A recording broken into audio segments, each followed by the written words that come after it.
The revelation hit me like a physical blow, a sucker punch that left me gasping for air. My wife, Emma, the woman I'd built a life with, the mother of my 8-year-old son who I cherished beyond words, had harbored a secret so profound it threatened to shatter everything. Our son wasn't mine. Not biologically. He was from her past, a chapter she'd deliberately concealed. And now, facing the consequences of her deception, she had the audacity to brand me a traitor. Never in my wildest imaginings did I picture myself as the kind of man who'd share such a deeply personal and painful experience online. My life had felt idyllic, a comfortable tapestry woven with normalcy and genuine happiness. Emma was beautiful, vibrant, and our son, he was the axis around which my world revolved. But now, the foundations of that world have crumbled, leaving me adrift in a sea of doubt and questioning every shared memory, every whispered promise. The catalyst for this seismic shift was something as innocuous as a birthday gift. Last month, my brother, in his well-meaning but ultimately life-altering gesture, gifted me a DNA ancestry kit. We've always been a family that enjoyed tracing our roots, so the idea seemed like a bit of fun. On a whim, I ordered one for my son too, envisioning it as a light-hearted father-son bonding activity. We'd compare our lineages, perhaps unearth some quirky ancestral tidbits. Weeks later, the results trickled in. Initially, I was engrossed in my own family tree, scrolling through names and places, oblivious to the impending revelation.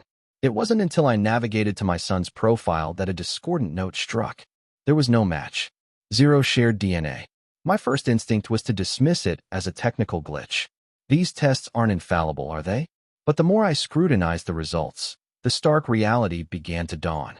This wasn't an error. It was an absolute absence of genetic connection. Disbelief warred with a sickening certainty in my gut. My mind raced, grasping at straws. Mixed up samples? A lab mistake? Anything to avoid the obvious, the devastating truth that my son, my beloved boy, wasn't biologically mine. I didn't confront Emma immediately. 2 days passed in a blur of internal turmoil. How could I broach such a delicate, explosive topic? Every glance at my son was a fresh wave of nausea. How could I look into his innocent eyes and pretend nothing had changed when my inner world was imploding? Finally, the weight of the secret became unbearable. One evening, after tucking our son into bed, I sat Emma down, my heart pounding a frantic rhythm against my ribs. I tried to maintain a semblance of calm, to articulate my concerns rationally, but my voice wavered as I relayed the baffling DNA results. I anticipated shock, a shared sense of confusion, a united front in seeking an explanation. Instead, I was met with a disconcerting stillness. Emma simply stared, her expression unreadable. Then, a nervous, almost theatrical laugh escaped her lips. She offered a flimsy explanation about the unreliability of such tests, urging me not to take it so seriously. But her reaction felt rehearsed, a desperate attempt to deflect. I pressed her gently but firmly. This wasn't something we could simply brush aside. Emma, I asked, my voice tight with apprehension, is there something you haven't told me? That's when the dam broke. Tears streamed down her face, racking sobs that tore at my composure. I didn't know how to tell you, she choked out. I was so scared you'd leave. It took what felt like an eternity, almost 10 agonizing minutes, for the full confession to spill forth. Each word was a shard of glass piercing my heart. Our son wasn't mine. He was her ex-boyfriend's. The world tilted on its axis. My mind reeled, struggling to process the enormity of her betrayal. Questions tumbled out, raw and desperate. When? How? Why the silence? She explained, her voice thick with tears, that when we first started dating, her relationship with her ex had only recently ended. She discovered she was pregnant shortly after we became serious. Instead of revealing the truth, she made a calculated decision to present the baby as mine. Her rationale, delivered with a chilling conviction, was that she believed I would be a better father. She couldn't risk losing me. 8 years. 8 years of lies. 8 years of allowing me to believe this child was mine, to build a life around him, around us, without ever granting me the fundamental right to know the truth. And what about him? Our son. He was oblivious, living his life under the assumption that I was his biological father. A wave of nausea washed over me, a persistent sickness that lingers even now. Part of me wanted to unleash a torrent of anger, to scream until my lungs gave out. But another part felt numb, a profound emptiness where joy and certainty once resided. I simply stood up, walked out of the room, and spent the remainder of the night in the cold solitude of my car, trying to piece together the shattered fragments of my reality. The past fortnight has been a relentless emotional roller coaster. Anger, a white-hot fury that threatens to consume me. Sadness, a deep, aching void. Betrayal, a corrosive poison seeping into every corner of my mind. I find myself replaying moments from the last 8 years, searching for missed clues, subtle hints of her deception. Did she ever falter? Did guilt ever flicker in her eyes? And the question that haunts me most, what now? I love him, my son. He may not share my blood, but he is my son in every meaningful sense. I was there for his first steps, his first words. I taught him to ride his bike, cheered him on at every school play, every soccer game. He is, and always will be, my little boy. But does this revelation change everything? Should it? Then there's Emma. I don't know if I can ever look at her with the same eyes. The lie she perpetuated strikes at the very foundation of our family, of our shared history. How do you rebuild trust after such a profound breach? Can you even? I haven't confided in anyone. Not my friends, not my family. Voicing this aloud feels like solidifying the nightmare, making it irrevocably real. And I'm not ready for that. I don't even know if I should tell my son. Does he deserve to know the truth, or would it inflict irreparable harm? The worst part is the gnawing suspicion that this is merely the tip of the iceberg. Something in Emma's defensive, almost frantic reaction during our confrontation suggests there are more secrets lurking beneath the surface. But right now, I lack the emotional fortitude to excavate further. I'm simply trying to navigate the immediate aftermath, to figure out the next agonizing step. Update. As some of you may recall from my previous post, I recently discovered that my 8-year-old son is not biologically mine. My wife, Emma, finally admitted to an 8-year-long deception, revealing that his father is her ex-boyfriend. The ensuing weeks have been a maelstrom of shock, betrayal, and profound sadness. But just when I thought the emotional depths had been plumbed, Emma unveiled a new layer of cruelty, something I never anticipated. She began to actively turn our son against me. It was as if, realizing her manipulative tactics were failing with me, she redirected her efforts towards our innocent child. And the heartbreaking truth is, it's working. In the days following Emma's confession, an icy chasm opened between us. Every attempt at conversation devolved into a bitter argument. I felt a profound disconnect, unsure how to even occupy the same space as her. Yet, I strived to maintain a semblance of normalcy for our son, shielding him from the turmoil that was consuming me. I naively believed we could at least agree on protecting him from the fallout. I was wrong. It started subtly, almost imperceptibly. Little insidious comments dropped casually when our son was within earshot. "Your dad's been so grumpy lately," she'd say. Or, "I guess your dad doesn't have time to play with you right now." Initially, I dismissed them. After all, I was grumpy. How could I not be? But the insinuations grew bolder, more pointed. One evening, while helping him with his homework, my son looked up at me, his brow furrowed with confusion. "Mom says you're mad at me because I'm bad." The word struck me dumb. I froze, unsure how to respond to such a devastating accusation. I gently probed, asking what he meant. He repeated, his voice small and uncertain, that she'd told him I didn't like him anymore because he wasn't good enough. A crushing weight settled on my chest. I reassured him, my voice thick with emotion, that it wasn't true, that I loved him more than anything in the world. He simply shrugged, a gesture that spoke volumes. "That's not what Mom said." Fury, cold and sharp, coursed through me.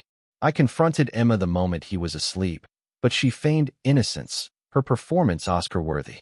"I didn't say that," she insisted, her voice dripping with manufactured concern. Maybe he misunderstood me. But the pattern continued. Over the next few days, my son became increasingly withdrawn, pulling away from my hugs, ceasing his usual requests to play. When I tried to engage him, I was met with short, monosyllabic answers, a palpable lack of trust in his young eyes. Then, one afternoon, I overheard Emma speaking to him in his room. Unaware of my presence just outside the door, I listened in horror as she planted poisonous seeds in his innocent mind. You know, she cooed, her tone saccharine. Sometimes dads get mad when kids aren't perfect. And it's okay if your dad doesn't love you as much as he used to. I'll always love you, no matter what. I felt a primal urge to burst into the room, to shield him from her venomous words. How could she inflict such emotional damage on our son? Was this her twisted form of revenge for my discovery? A desperate attempt to secure her position? When I confronted her, the facade finally crumbled. She didn't deny it this time. Instead, she doubled down, her eyes blazing with a chilling intensity. You're the one who's ruining everything, she spat. You're the one obsessed with this DNA stuff. Do you think he'd be better off knowing the truth? You're going to destroy him. The audacity of her words left me speechless. She was casting herself as the victim, painting me as the villain for seeking honesty. I accused her of manipulative and cruel behavior, but she merely laughed, a hollow, unsettling sound. You don't understand, she sneered. You don't know what it's like to be a mother. I'm doing what's best for him. In that moment, a stark realization dawned. I needed to protect my son, not just from the devastating truth of his parentage, but from his own mother. I became meticulous in my interactions with him, showering him with affection and reassurance, making sure he knew, unequivocally, that my love for him was unwavering. Every day, I told him how proud I was, how lucky I felt to be his dad. I also began documenting everything Emma said and did. I started recording our arguments, saving her manipulative texts, and meticulously noting down the things she said to our son. I didn't know what the future held, but I knew if this escalated into a custody battle, I would need irrefutable proof of her actions. Then, the situation took an even darker turn. One day, my son returned from school visibly upset. Initially reluctant to share, he eventually confided, his voice trembling. Mom said you don't want to be my dad anymore. The words were like a knife twisting in my gut. I asked him why he thought that. She said you're mad because I'm not really your son. Is that true? I swear, I almost broke down right there. I knelt down, looked him directly in his eyes, and said, my voice thick with emotion, listen to me. You are my son. You will always be my son. Nothing in the world could ever change that. I hugged him tightly, and for a fleeting moment, I felt his small body relax against mine. But the damage was done. Emma had crossed an unforgivable line. She was weaponizing the very truth I dreaded revealing, twisting it to turn my own son against me. And the terrifying part was, I didn't think she even cared about the emotional toll it was taking on him. Her focus was solely on inflicting pain on me. I was at a loss, torn between the urge to fight her with every fiber of my being and the paralyzing fear of the impact the truth would have on my innocent child. He's only 8. He doesn't deserve to be caught in this devastating crossfire. Final update. After enduring Emma's calculated lies and her insidious manipulation of our son, I reached a breaking point. I couldn't stand idly by while she controlled the narrative and poisoned our child's perception of me. As I mentioned in my previous update, I began meticulously documenting her words and actions. But a persistent unease gnawed at me, a feeling that the revelation of our son's paternity was merely the surface of a much deeper deception. Emma's intense defensiveness, her almost frantic anger, suggested she was protecting something far more significant than just that initial lie. I couldn't shake the feeling that there were more layers to this painful onion. Driven by this intuition, I took a step I never imagined I would. I hired a private investigator. Initially, a wave of guilt washed over me. This was the woman I had loved for over a decade, the mother of the child I had raised as my own. But after her calculated cruelty, I knew I couldn't rely on her version of reality. I needed the unvarnished truth, not just for my own sanity, but for my son's well-being. The investigator delved into Emma's past, focusing on the period around the time we began dating. I provided him with the name of her ex, Daniel, the man she'd identified as our son's biological father. I needed to know if he was still in the picture, if she'd maintained contact over the years. Part of me hoped that uncovering more about him might offer some clarity, some direction in this bewildering situation. What the investigator unearthed sent shockwaves through me. Firstly, he confirmed that Emma had indeed been in contact with Daniel. For years, she had been sending him messages, sharing photographs of our son, updating him on his milestones. But here's the truly gut-wrenching part. Daniel had absolutely no idea he was a father. In every message, Emma referred to our son as my boy, portraying Daniel as nothing more than a casual acquaintance she was catching up with. The sheer audacity of her deception left me reeling. Why would she maintain this charade, sharing intimate details about their son while deliberately withholding the most fundamental truth? A chilling thought crossed my mind. Was she planning to reveal it eventually, keeping him as some kind of fallback option? But that wasn't even the most devastating revelation. The investigator uncovered something Emma had never, in all our years together, breathed a word about. When Emma and I started dating, she and Daniel weren't just casually involved, they were married. A short-lived marriage, lasting only about a year, but a legal commitment nonetheless. She had conveniently omitted this significant detail, portraying him as a fleeting ex-boyfriend. The air seemed to drain from the room as I absorbed this information. And then it got worse. The reason for their marriage's dissolution was Emma's infidelity. The investigator found court records detailing Daniel's petition for an annulment, citing her unfaithfulness. I felt a profound sense of disorientation. I thought I knew her. I believed I understood the contours of her past. But this revealed a side of her I could never have conceived. When I confronted her with this new information, she completely unraveled. She hurled accusations, branding me a traitor for digging into her past, for dragging Daniel into this mess. She claimed I was trying to ruin her life, to destroy our family. But the irony was lost on her. I wasn't trying to destroy anything.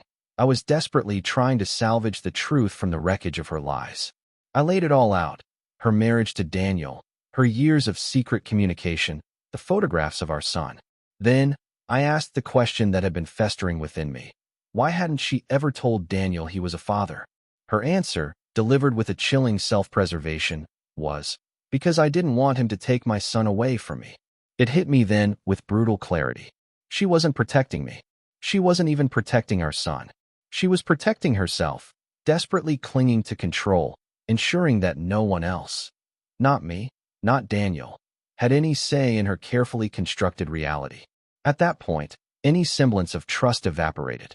Every word from her mouth felt like another carefully crafted lie, another attempt to manipulate me. I made a decision. A difficult, agonizing decision that I wrestled with for days. I reached out to Daniel. Despite my internal conflict, I ultimately felt he deserved to know the truth. I couldn't perpetuate Emma's deception, not when it involved something as fundamental as his own child. When I met Daniel, the shock on his face was profound. He had lived for years wondering why Emma had abruptly cut him out of her life, never suspecting the existence of a child. He was furious, but his anger was directed squarely at Emma, not at me. Now, Daniel wants to be a part of his son's life, and honestly, I believe that's a positive development.